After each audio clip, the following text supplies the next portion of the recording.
Eco-friendly na magaan pa sa bulsa ang isang resort sa Cotabato City. Maitim pero pinong buhangin naman ang dinarayo sa isang beach resort sa Bohol. Ang mga trip sa Taginit sa balitang hatid ni Mav Gonzalez. Hindi man white sand, patok pa ring summer pasyalan ng isang beach sa Luway, Bohol. Ang maitim pero pinong buhangin sa dalampasigan.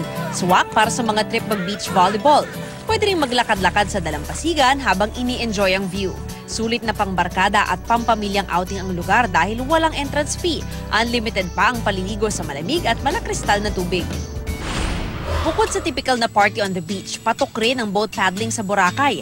Ang kailangan lang, mahusay kang magbalanse habang nakatayo sa isang paddleboard. Magandang alternative ito pag pagod na kayong magtampisaw sa tubig. Dagdag atraksyon naman sa isang resort sa Sultan Kudarat ang nagtataasang puno sa paligid nito. Bukod sa preskong hangin, natural ding malamig ang tubig sa mga swimming pool na nagmumula sa talo ng kalapit na bundok. Welcome visitor din sa resort ang mga unggoy na karaniwang bumababa para manghingi ng pagkain sa mga bisita ng resort. Sakto naman para sa mga nagtitipid ngayong bakasyon ang isang resort sa bayan ng Antipas sa Cotabato City. Sa halagang 20 pesos na entrance fee kasi, pwede nang i-enjoy ang one-to-sawang pagsiswimming sa Buluwang Spring. Ang tubig sa pool galing sa bukal, sa ilalim ng isang malaking puno kaya sakto ang malamig na tubig nito ngayong tag-init. Mav Gonzalez, GMA News.